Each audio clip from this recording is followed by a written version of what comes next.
આજરોજ આમોદના નાહિયર નજીક એક અકસ્માતની ઘટના સામે આવી હતી, જેમાં એક ખાનગી લક્ઝરી બસ અને રિક્ષા વચ્ચે જોરદાર ટક્કર થઈ હતી. તેમાં રિક્ષામાં સવાર મુસાફરો પૈકી રિક્ષા ચાલકનું કરુણ મોત નિપજવા પામ્યું હતું, જ્યારે અન્ય લોકો ઈજાગ્રસ્ત થતા તેઓને સારવાર માટે ખસેડાયા હતા. બનાવની જાણ થતાં જ આમોદ પોલીસ પણ ઘટના સ્થળે દોડી જઈને વધુ તપાસ હાથ ધરી હતી.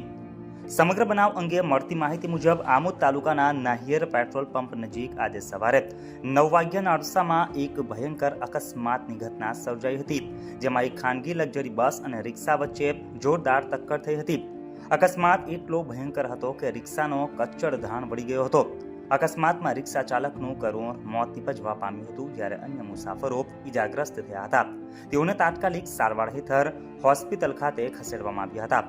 અકસ્માતમાં મરણ જનાર ઈસમ અહેમદ બામિયા રહે આછોદનો હોવાનું જાણવા મળ્યું હતું, તો બીજી તરફ ખાનગી લક્ઝરી બસ પણ પલટી ખાઈ ગઈ હતી. લક્ઝરી બસ કોઈ કંપનીમાં જતી હોવાની પ્રાથમિક માહિતી સાંપડી રહી છે. અકસ્માતને પગલે બનાવવાની જગ્યાએ લોકદોરા પણ એકત્ર થઈ ગયા હતા. આમોદ પોલીસ પણ ઘટના સ્થળે પહોંચી આગળની વધુ તપાસ હાથ ધરી છે. અત્રે ઉલ્લેખનીય છે કે ગતરોજ પણ રાત્રિના સમયે આછોદ નજીક ઇકો અને મોટરસાયકલ વચ્ચે અકસ્માત સર્જાયો હતો, જેમાં પણ બાઇક સવાર યુવકનું કમકમાટી ભર્યું મોત નિપજ્યું હતું.